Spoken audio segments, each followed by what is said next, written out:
Dear friends, मैं किशोर Panchal astrology is useful इस विषय की चैनल में आप सबका मैं स्वागत करता हूँ। एस्ट्रोलॉजी इज़ यूज़फुल कैसे? बहुत लोग मुझे सवाल करते हैं कि एस्ट्रोलॉजी कैसे यूज़फुल है, जिसके बारे में मैंने कम से कम 30 वीडियो बना के अब तक मेरी चैनल पर डाल दिया है। फिर भी लोगों का तो प्रश्न तो आता रहता है कि एस्ट्रोलॉजी क्यों यूज़फुल है और कोई विद्या है नहीं जिससे हम अपना कोई जीवन ज़्यादा सुखमय बना सकते हैं। तो मैं इन सबसे यही बात बताना चाहता हूँ कि एस्ट्रोलॉजी का संबंध भौतिक चीज़ों से भी है। जीवन में हमें सब प्रकार का सुख चाहिए, चाहे विद्या सुख हो, सर्विस का सुख हो, संतति का सुख हो, पत्नी का सुख हो, आरोग्य का सुख हो, विदेश जाने का सुख हो, पैसे का सुख हो, जमीन, मकान, वाहन, कितने प्रकार के सुख के लिए हम रोज़ भागते रहते हैं। और इसके लिए ही तो हम काम धंधा करते हैं। हमारा नसीब आजमाने के लिए हम मेहनत भी करते हैं और भगवान की पूजा पाठ भी करते हैं। भगवान की पूजा पाठ इसलिए करते हैं कि हमें हमारे संस्कारों में ये सिखाया गया है कि भगवान हमारा काम जरूर करते हैं, और इसीलिए हम भगवान को भी मानते हैं और सब लोग मानते हैं, मैं भी मानता हूँ।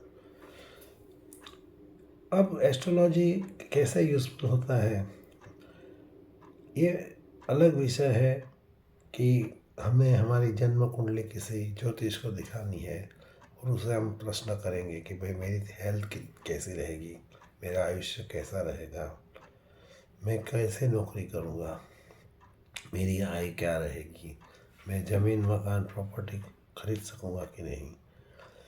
मगर ये सब चीज़ का जवाब तो शायद कोई एस्ट्रोलॉजर दे देता है, मगर कोई भी एस्ट्रोलॉजर को ये चीज़ का पता नहीं चलता है कुंडली से कि आपने पिछले जन्मों में क्या क्या कर्म ये है जिसकी वजह से आज आप अच्छा या बुरा फल झेल रहे हैं।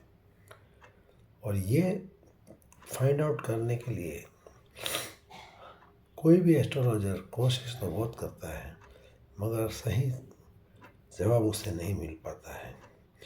इसलिए बहुत कम ऐसे एस्ट्रोलॉजर है जो आपको तुम्हारा आपके पिछले जन्मों का हिसाब किताब भी बताते हैं, और इसीलिए इस जन्म में किए हुए कर्मों का फल तो हम प्राप्त करते हैं, मगर जो फल अचानक हमें मिल जाता है, अच्छा या बुरा, उसका फल क्यों मिला, ये सवाल हम लोगों के दिमाग में हमेशा चलता रहता है। और इस सवाल का जवाब जानने के लिए एस्ट्रोलॉजी इज यूजफुल इस विषय में गहराई से सोचने से हमें पता चल सकता है कि हमारे पिछले जन्म के कर्म के फल हमें कब सुख, शांति या दुख और आपत्ति देंगे।